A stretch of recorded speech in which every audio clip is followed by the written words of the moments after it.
केरलम बदलाव का संदेश दे रहा है। एनडीए की बढ़ती लोकप्रियता, बीजेपी के प्रति लोगों का बढ़ता विश्वास आज आप सबका उत्साह और ये आपका समर्थन, इतनी बड़ी संख्या में आपकी उपस्थिति पालक्काड़ ये बता रहा है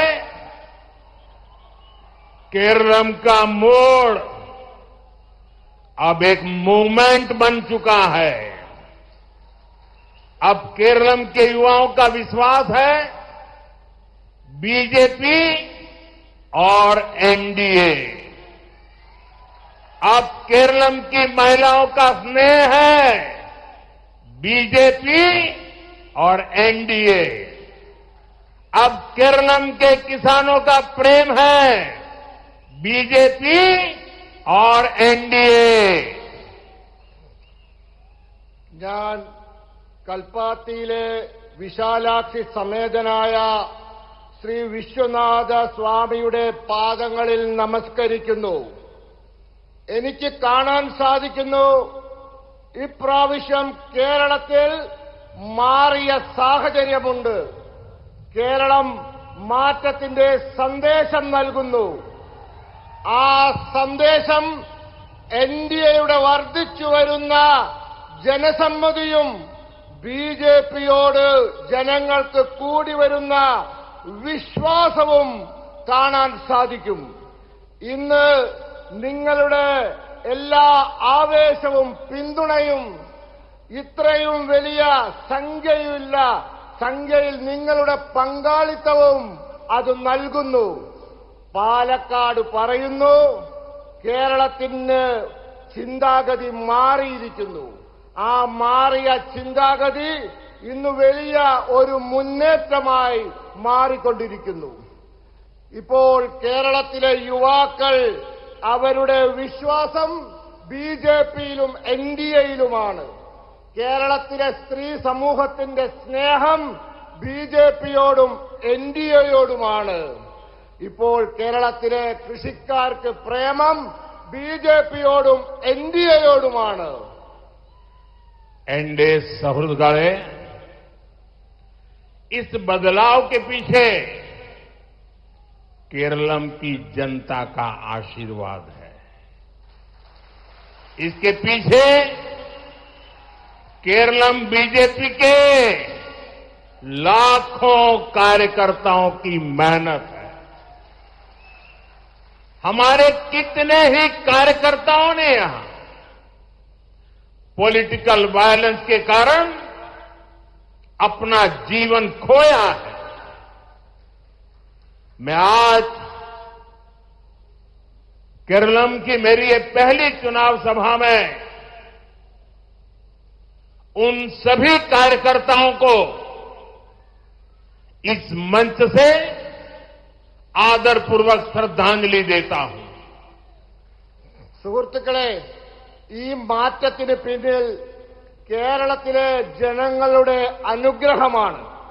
ഇതിന് പിന്നിൽ കേരളത്തിലെ ബിജെപിയുടെ ലക്ഷക്കണക്കിന് വരുന്ന പ്രവർത്തകരുടെ അധ്വാനമാണ്. നമ്മുടെ എത്രയോ പ്രവർത്തകർ രാഷ്ട്രീയ ആക്രമണങ്ങളിൽ ജീവൻ ബലി നൽകി. ഇന്ന് ഇവിടെ ഈ തവണത്തെ തെരഞ്ഞെടുപ്പിലെ എന്റെ ആദ്യത്തെ യോഗത്തിൽ വെച്ച് ഞാൻ ആ പ്രവർത്തകരുടെ മുമ്പിൽ പ്രണമിക്കുന്നു. एनडीए सहृदगणे,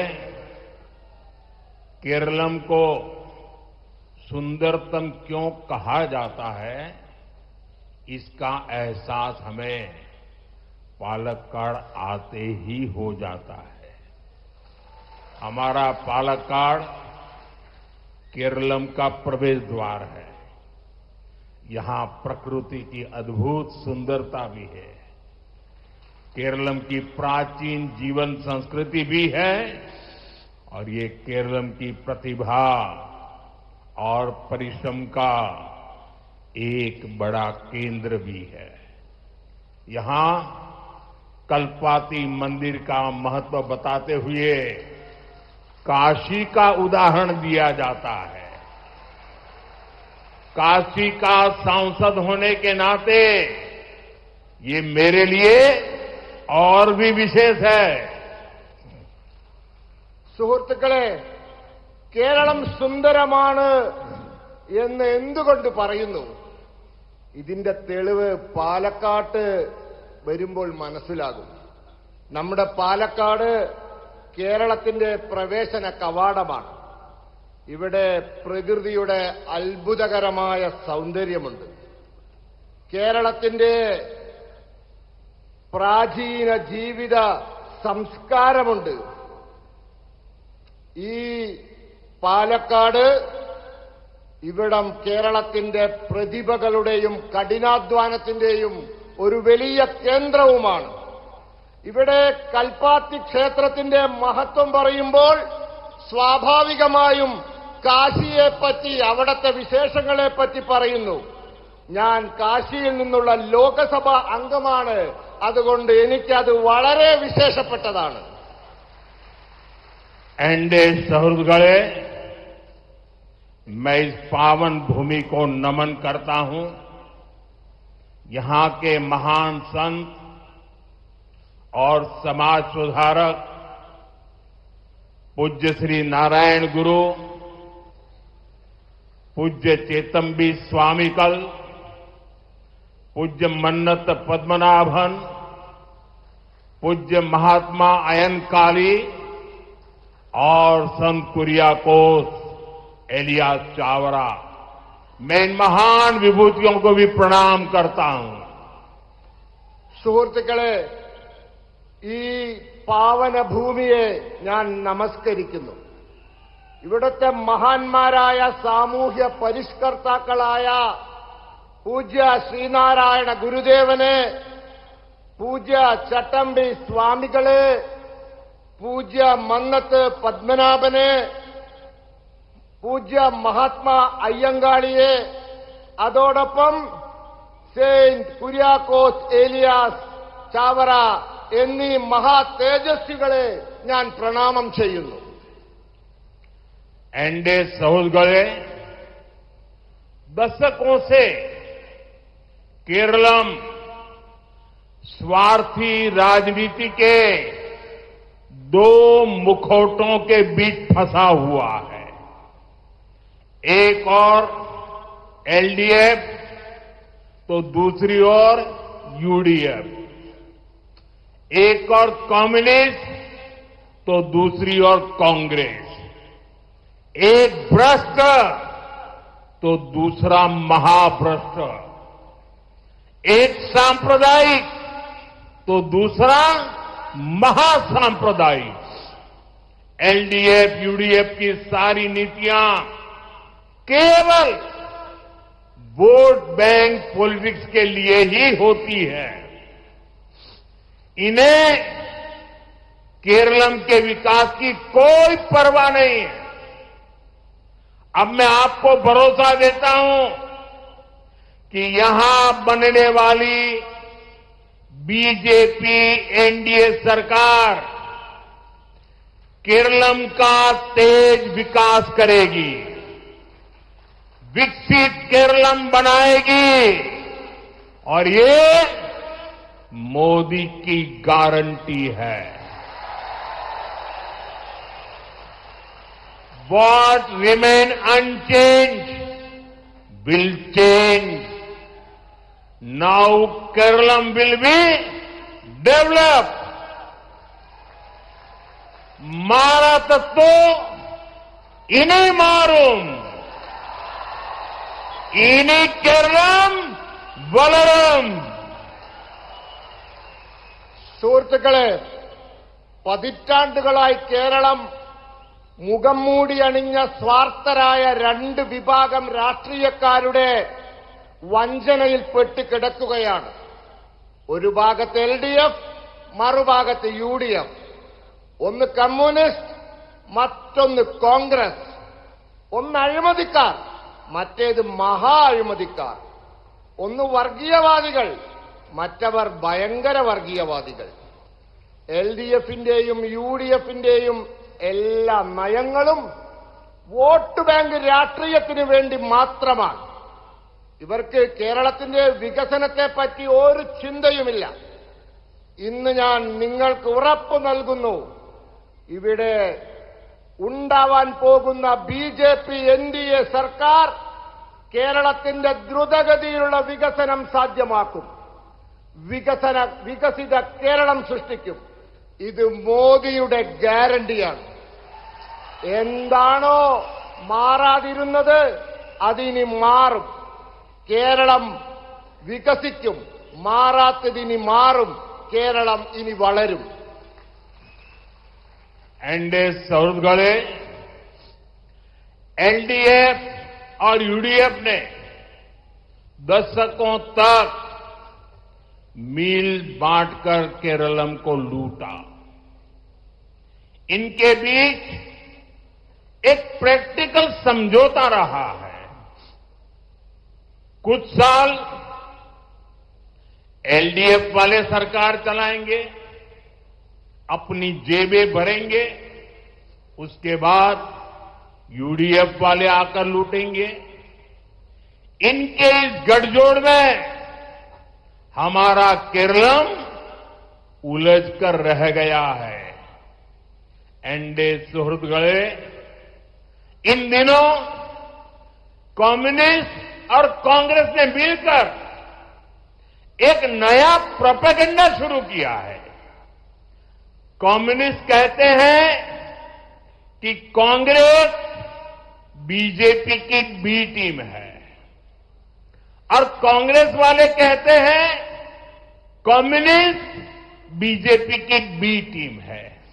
यानी LDF और UDF इन लोगों ने भी मान लिया है इस बार केरलम चुनाव में एक टीम अगर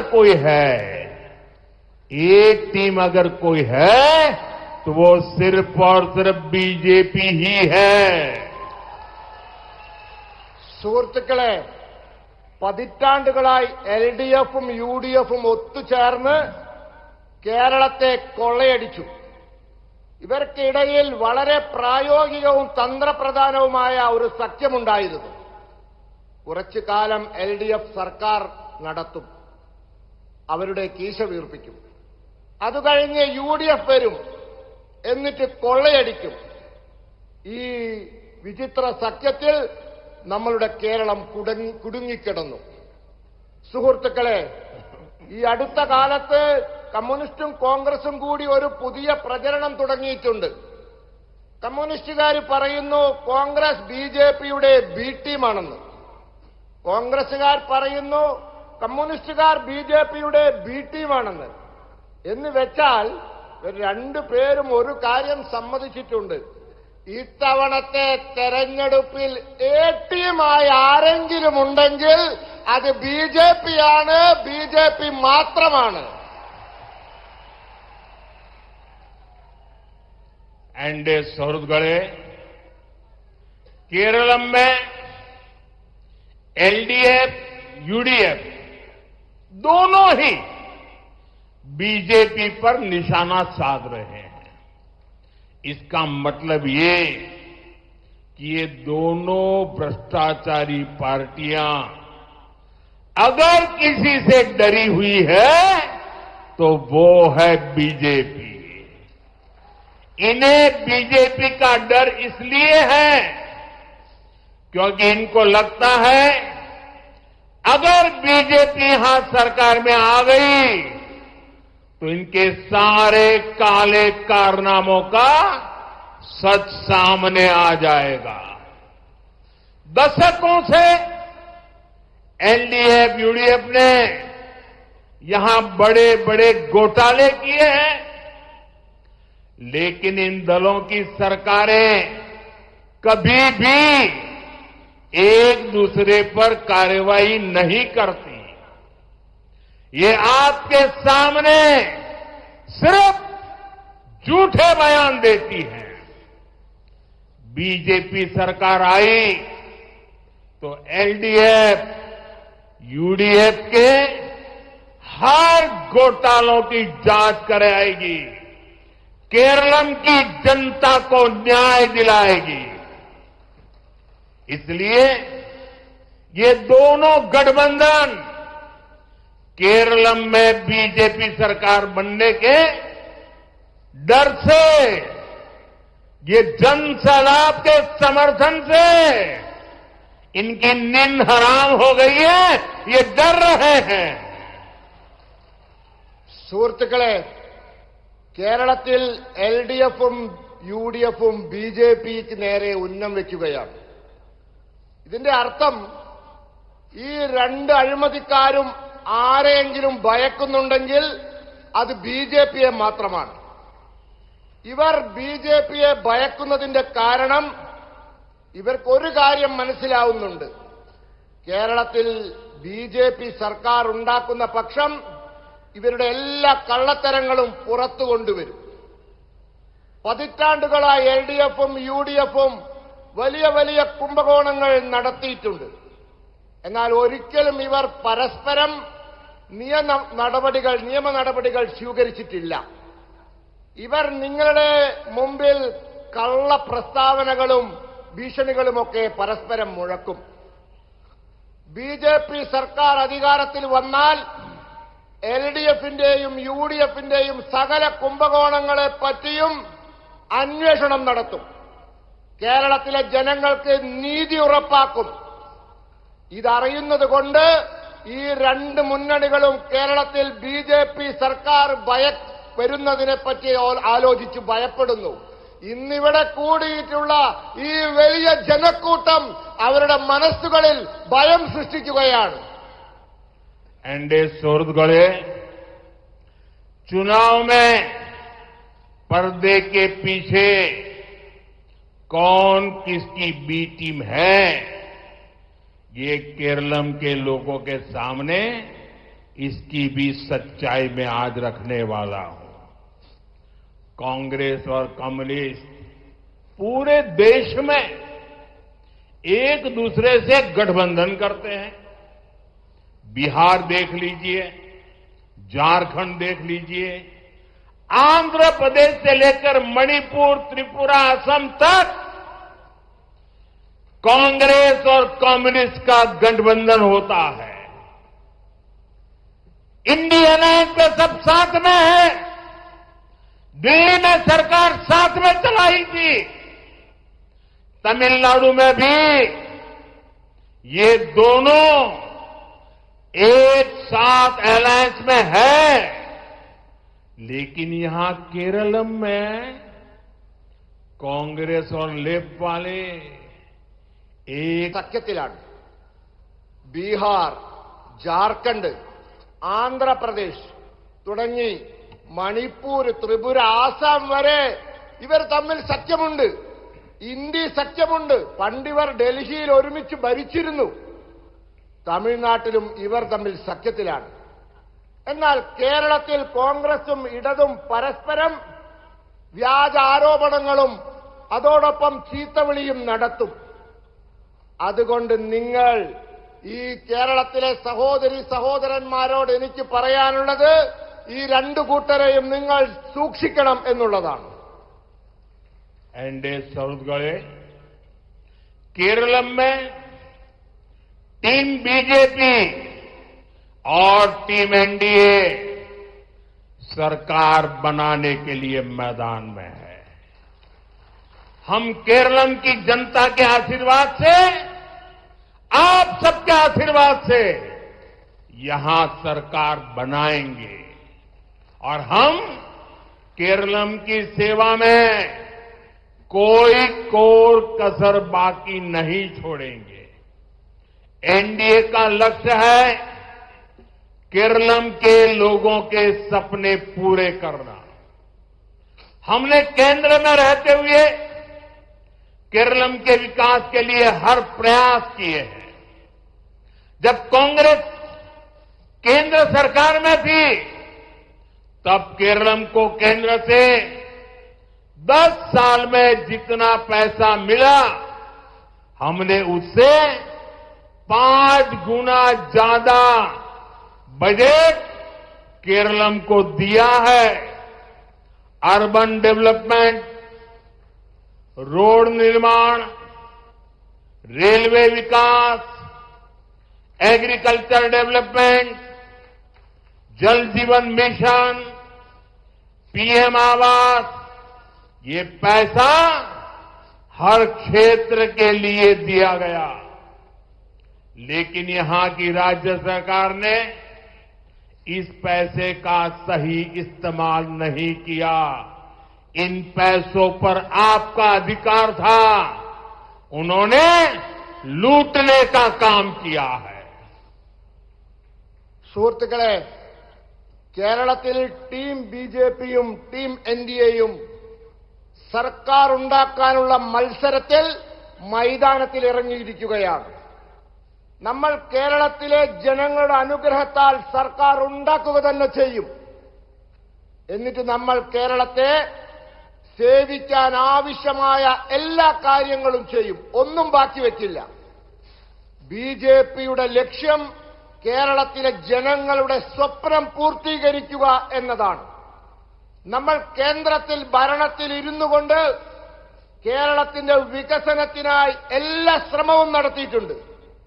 കോൺഗ്രസുകാർ കേന്ദ്രത്തിലിരിക്കുമ്പോൾ എത്ര പൈസയാണോ 10 വർഷം കൊണ്ട് കേരളത്തിന് കൊടുത്തത്, അതിന്റെ 5 ഇരട്ടിയിലധികം പണം നമ്മൾ കേന്ദ്രത്തിലിരിക്കുമ്പോൾ കേരളത്തിന് കൊടുത്തിട്ടുണ്ട്. നഗരവികസനം, റോഡ് നിർമ്മാണം, റെയിൽവേയുടെ വികസനം, കൃഷിയുടെ വികസനം, പുരോഗതി, ജൽജീവൻ മിഷൻ, പ്രധാനമന്ത്രി ആവാസ് യോജന, നമ്മൾ എല്ലാ മേഖലയ്ക്കും ഈ പണം കൊടുത്തിട്ടുണ്ട്. എന്നാൽ സംസ്ഥാന സർക്കാർ ഈ പണം ശരിയായ രീതിയിൽ ചെലവാക്കിയിട്ടില്ല. അവർ നിങ്ങൾക്ക് അധികാരപ്പെട്ട പണം കൊള്ളയടിക്കുകയായിരുന്നു. एनडीए सौहृदगणे, आज केरलम पर 5 लाख करोड़ रुपए से ज्यादा का कर्ज हो गया है। 10 साल में ये कर्ज 3 गुने से ज्यादा बढ़ा है। ऐसे में केरलम के लोग सवाल पूछ रहे हैं, केरलम के हिस्से का, जनता की मेहनत का ये पैसा कहां जा रहा है? जवाब एक ही है,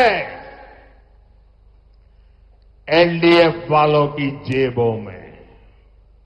जब यहां एनडीए सरकार आएगी तो भ्रष्टाचारियों से ये पैसा वसूला जाएगा और केरलम की जनता के विकास में लगाया जाएगा। സുഹൃത്തുക്കളെ, ഇന്ന് കേരളം 5 ലക്ഷം കോടി രൂപയിലധികം കടം കയറിയ അവസ്ഥയിലാണ്. കഴിഞ്ഞ 10 വർഷം കൊണ്ട് കടം 3 ഇരട്ടിയിലധികമായി. ഇപ്പോൾ കേരളത്തിലെ ജനങ്ങൾ ചോദ്യം ചോദിക്കുകയാണ്, കേരളത്തിന് അവകാശപ്പെട്ട പണം, കേരളത്തിലെ ജനങ്ങളുടെ അധ്വാനത്തിന്റെ വിലയായ പൈസ എവിടെ പോയി എന്ന്. ഇതിനൊരൊറ്റ ഉത്തരമേ ഉള്ളൂ, എൽഡിഎഫുകാരുടെ കീശയിൽ പോയി. ഇവിടെ എൻഡിഎ സർക്കാർ വന്നാൽ അഴിമതിക്കാരുടെ കയ്യിൽ നിന്നും അവർ മോഷ്ടിച്ച പൈസ തിരിച്ചുപിടിക്കും. എന്നിട്ട് ആ പൈസ കേരളത്തിലെ ജനങ്ങളുടെ വികസനത്തിനായി ചെലവഴിക്കും. एनडीए सौहृदगणे, केरलम के पास भरपूर सामर्थ्य है। यहां प्राकृतिक संसाधन है, समुद्र है, खेती है, पर्यटन की अपार संभावनाएं हैं और यहां के शिक्षित युवाओं की प्रतिभा, मेहनत और क्षमता, ये सब केरलम की बहुत बड़ी पूंजी है। फिर भी केरलम आज पलायन की विभीषिका से जूझ रहा है। पिछले 10 वर्षों में यहां राज्य सरकार द्वारा कोई ऐसा बड़ा औद्योगिक प्रोजेक्ट नहीं शुरू हुआ जिससे यहां के युवाओं को रोजगार मिलता। സുഹൃത്തുക്കളെ, കേരളത്തിന്റെ കൈവശം മതിയായ പ്രതിഭയുണ്ട്, പ്രകൃതിയുടെ അനുഗ്രഹമുണ്ട്, സമുദ്രമുണ്ട്, കൃഷിഭൂമിയുണ്ട്, വിനോദസഞ്ചാരത്തിന്റെ അപാരമായ സാധ്യതകളുണ്ട്.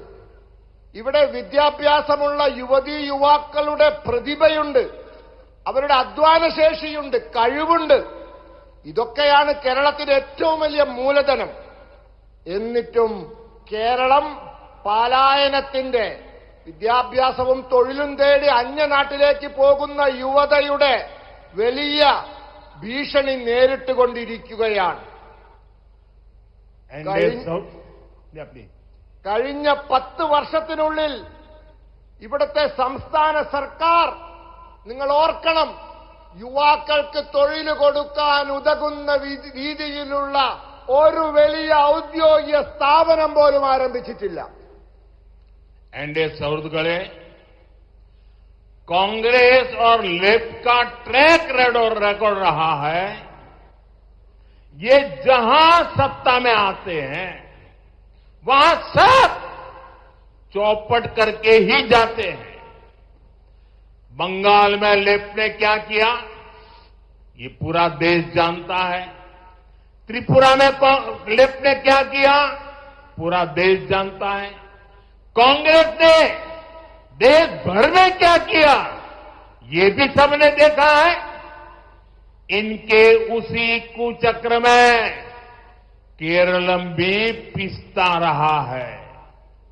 यहां सरकारी कर्मचारियों के वेतन में देरी की खबरें आती है, पेंशन के भुगतान में भी परेशानी की बातें सामने आती है।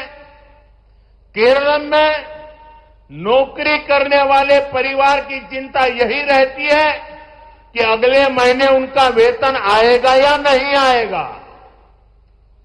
സുഹൃത്തുക്കളെ, കോൺഗ്രസിന്റെയും ഇടതിന്റെയും കഴിഞ്ഞ കാല ചരിത്രം പ്രവർത്തനം നോക്കൂ.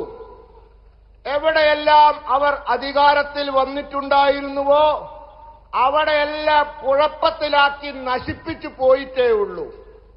ബംഗാളിൽ ഇടതുവാൻ എന്താ ചെയ്തതെന്ന് രാജ്യത്തിന് മുഴുവൻ അറിയാം.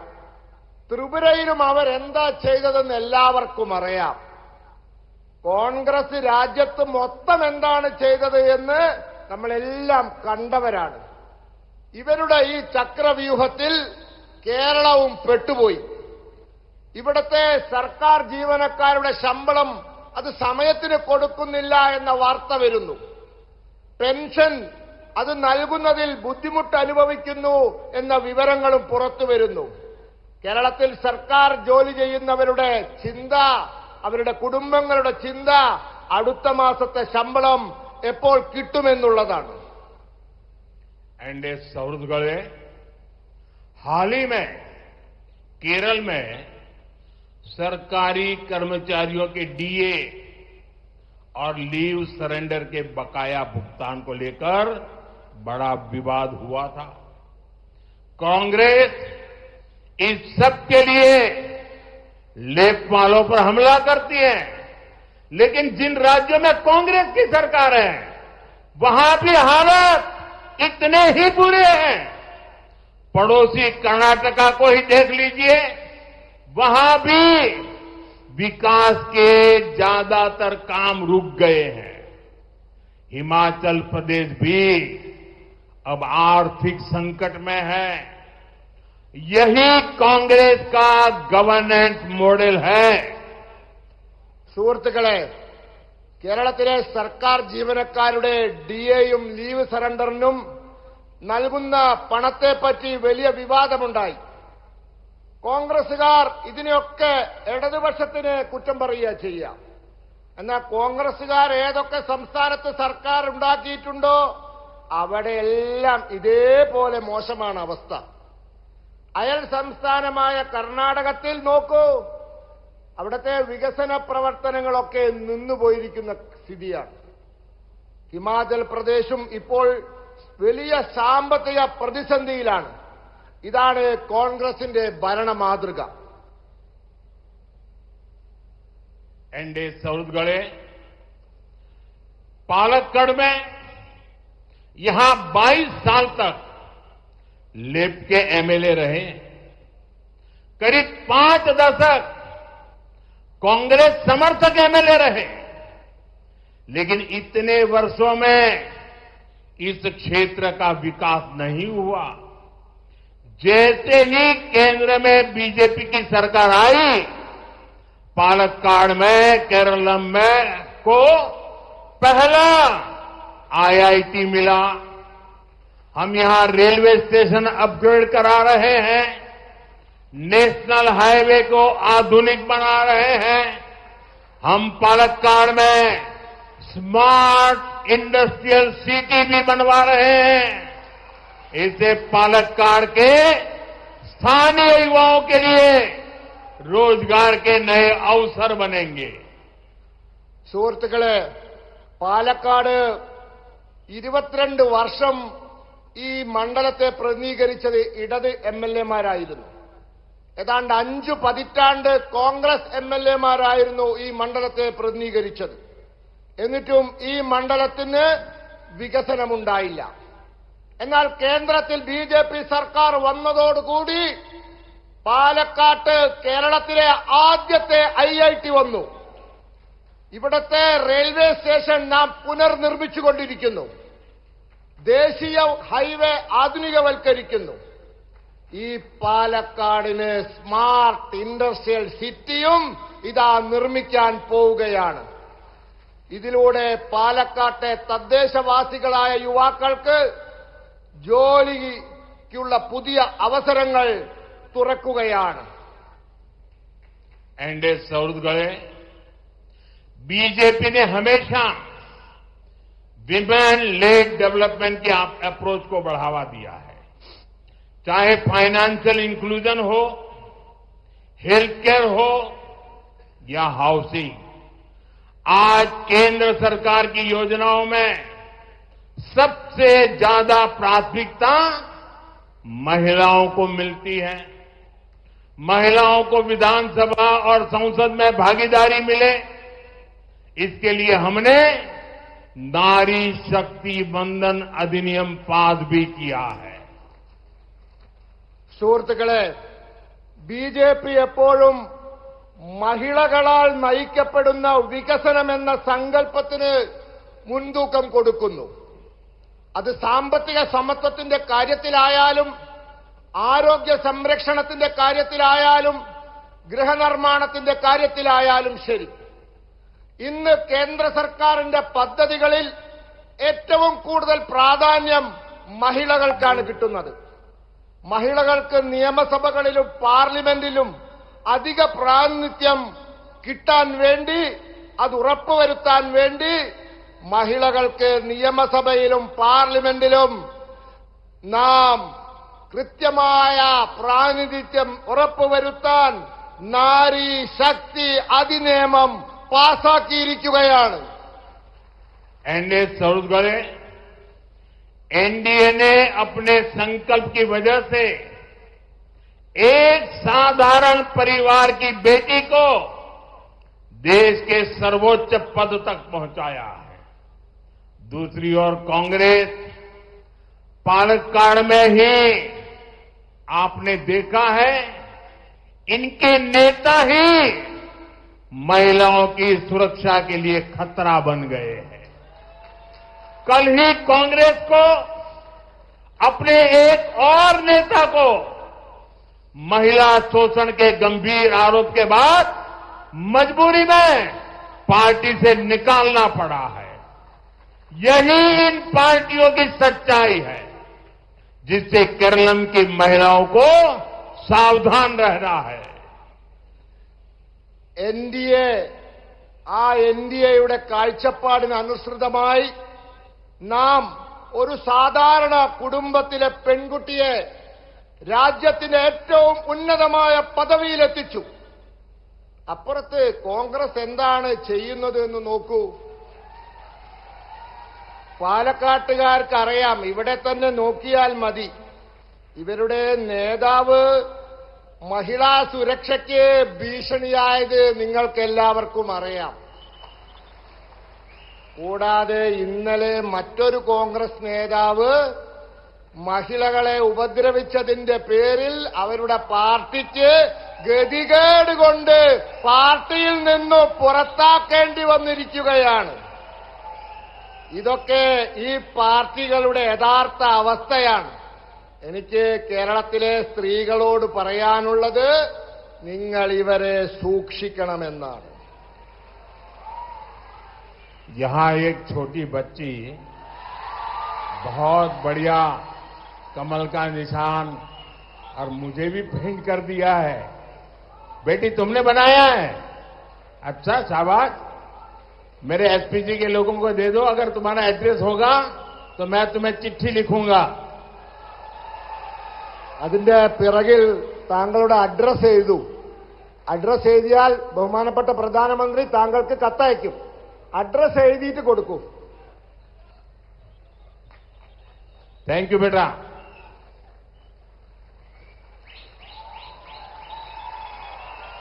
एनडीए सौहृदगढ़े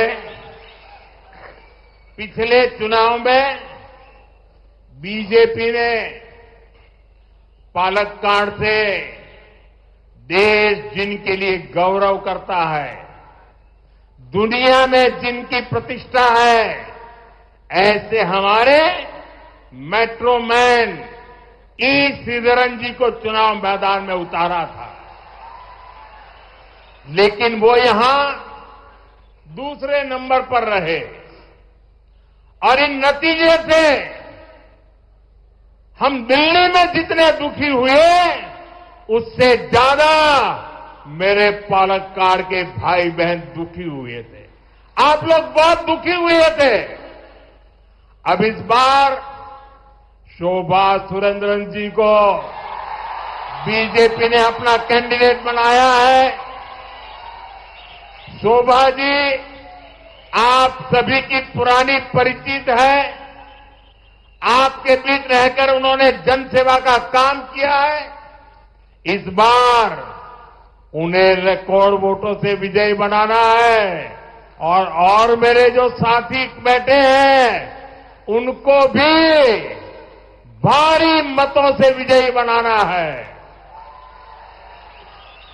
സുഹൃത്തുക്കളെ, കഴിഞ്ഞ തെരഞ്ഞെടുപ്പിൽ പാലക്കാട്ട് നിന്ന് ബിജെപി രാഷ്ട്രം തങ്ങളുടെ അഭിമാനമായി കാണുന്ന, ലോകം വളരെ ആരാധനയോടെ നോക്കിക്കാണുന്ന ശ്രീ മെട്രോമാൻ ശ്രീ ഇ ശ്രീധരൻജിയെ ഇവിടെ തെരഞ്ഞെടുപ്പിൽ മത്സരിപ്പിച്ചു.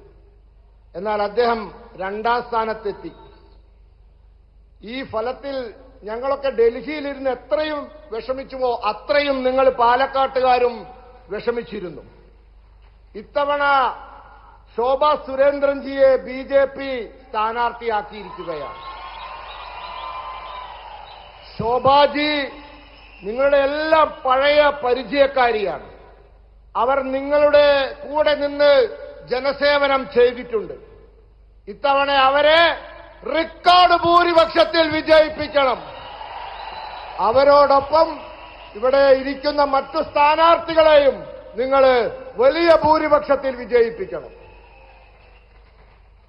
साथियों, पालक्काड़ को केरलम का नेल्लारा कहा जाता है।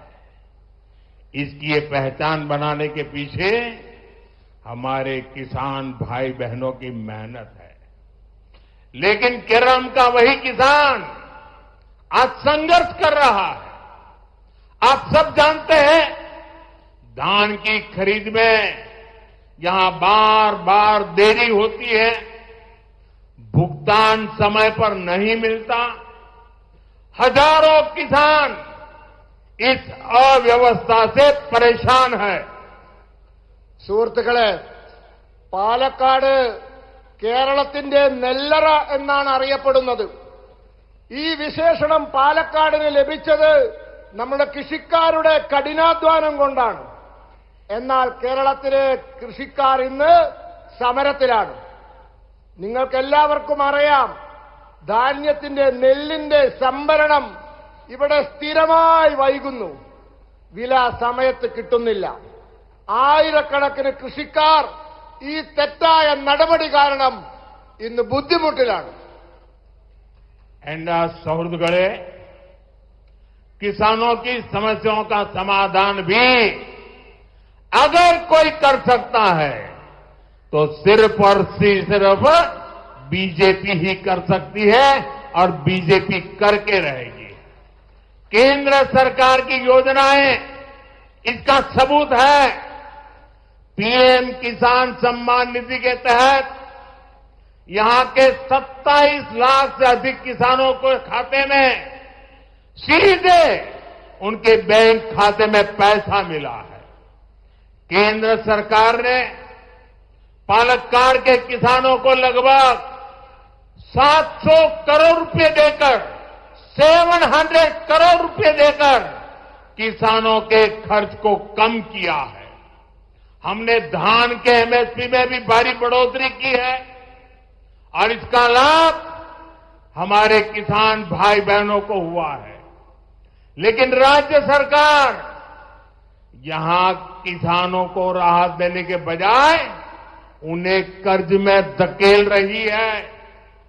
केरल में बीजेपी एनडीए की सरकार आएगी तो केरल के किसानों की समस्याएं भी खत्म होगी और ये मोदी की गारंटी है। സുഹൃത്തുക്കളെ, കൃഷിക്കാരുടെ പ്രശ്നങ്ങളും അവർ നേരിടുന്ന പ്രതിസന്ധിയും ഈ രാജ്യത്ത് ആർക്കെങ്കിലും പരിഹരിക്കാൻ സാധിക്കുമെങ്കിൽ അത് ഭാരതീയ ജനതാ പാർട്ടിക്ക് മാത്രമാണ്. അതിന്റെ തെളിവാണ് കേന്ദ്ര സർക്കാരിന്റെ പദ്ധതികൾ.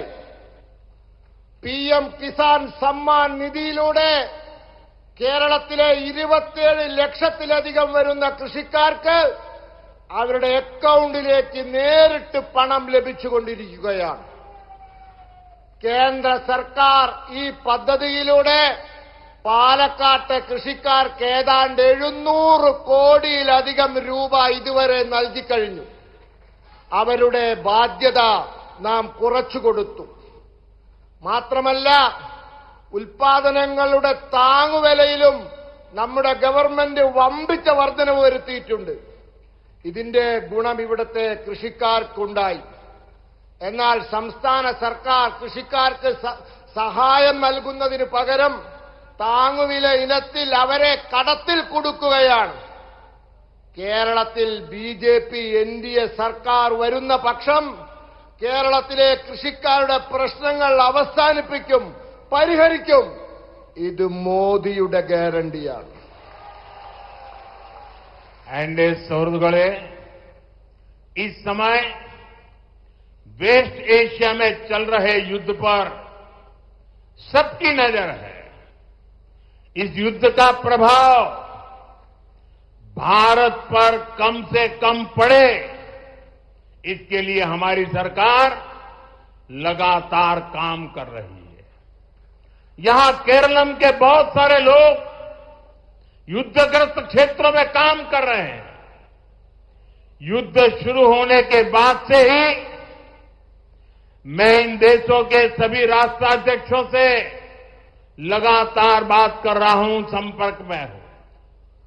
सारे ही देश युद्ध क्षेत्रों में फंसे भारतीयों की सुरक्षा को प्राथमिकता दे रहे हैं। वहां पर हमारे भाई बहनों को कोई तकलीफ ना हो, इसके लिए भारतीय दूतावास भी दिन रात काम कर रहा है। भारतीयों के हितों की सुरक्षा भाजपा एनडीए सरकार के लिए सर्वोपरि है। वहीं संवेदनशील मामले में कांग्रेस जिस तरह की बयानबाजी कर रही है वो भी आपको याद रखना है। कांग्रेस जिस तरह के बयान दे रही है वो खतरनाक है। कांग्रेस चाहती है कि खाड़ी देशों में रहने वाले करीब 1 करोड़ भारतीयों की जिंदगी खतरे में पड़ जाए और फिर कांग्रेस इसका सियासी फायदा उठा सके। സുഹൃത്തുക്കളെ, ഈ സമയത്ത് പശ്ചിമേഷ്യയിൽ യുദ്ധം നടക്കുകയാണ്. എല്ലാവരുടെയും ശ്രദ്ധ അങ്ങോട്ടാണ്. ഈ യുദ്ധത്തിന്റെ ദോഷകരമായ ഫലങ്ങൾ നമ്മുടെ രാജ്യത്തിന് ഏറ്റവും കുറച്ചു മാത്രം സംഭവിക്കാൻ വേണ്ടി നമ്മളുടെ സർക്കാർ ശ്രമിച്ചുകൊണ്ടിരിക്കുകയാണ്. കേരളത്തിൽ നിന്നും വളരെയധികം പേർ യുദ്ധം ബാധിച്ച സ്ഥലങ്ങളിലുണ്ട്. യുദ്ധം തുടങ്ങിയ ശേഷം ഞാൻ ഈ രാജ്യങ്ങളിലെ രാഷ്ട്രത്തലവന്മാരുമായി നിരന്തര സമ്പർക്കത്തിലാണ്. എല്ലാ രാജ്യങ്ങളും യുദ്ധഭൂമിയിൽ പെട്ടുപോയ ഭാരതീയരുടെ സുരക്ഷയ്ക്ക് വളരെ പ്രാധാന്യം നൽകുന്നുണ്ട്. അവിടെയുള്ള നമ്മുടെ സഹോദരീ സഹോദരന്മാർക്ക് ഒരു തരത്തിലുള്ള ബുദ്ധിമുട്ടുകളും ഉണ്ടാവാതിരിക്കാൻ നമ്മളുടെ നയതന്ത്ര കാര്യാലയങ്ങൾ, എംബസികൾ രാവും പകലും ജോലി ചെയ്യുകയാണ്. ഭാരതീയരുടെ താൽപര്യങ്ങൾ സംരക്ഷിക്കുക എന്നത് ബി.ജെ.പി. എൻ.ഡി.എ. സർക്കാർ ഏറ്റവും കൂടുതൽ പ്രാധാന്യം കൊടുക്കുന്ന കാര്യമാണ്. എന്നാൽ ഈ വളരെ മർമ്മപ്രധാനമായ വിഷയത്തിൽ കോൺഗ്രസ് ഏതു തരത്തിലാണ് പ്രസ്താവനകൾ ഇറക്കുന്നത് എന്ന് നിങ്ങൾ ശ്രദ്ധിക്കൂ. നിങ്ങൾ ഓർക്കൂ, അവർ കോൺഗ്രസുകാർ പറയുന്ന കാര്യങ്ങൾ വളരെ അപകടകരമായ കാര്യങ്ങളാണ്. അവരാഗ്രഹിക്കുന്നത് ഗൾഫിൽ അവിടെ ജോലി ചെയ്യുന്ന, താമസിക്കുന്ന 1 കോടിയോളം വരുന്ന ഭാരതീയർ അപകടത്തിലാവണമെന്നാണ്. എന്നിട്ട് കോൺഗ്രസിന് അതിൽ നിന്നും രാഷ്ട്രീയ ലാഭമുണ്ടാക്കണമെന്ന് അവർ ചിന്തിക്കുന്നു. यहां एक मेरा बाल मित्र चित्र बना करके लाया है। बेटा गिर जाओगे आप। मैं मेरे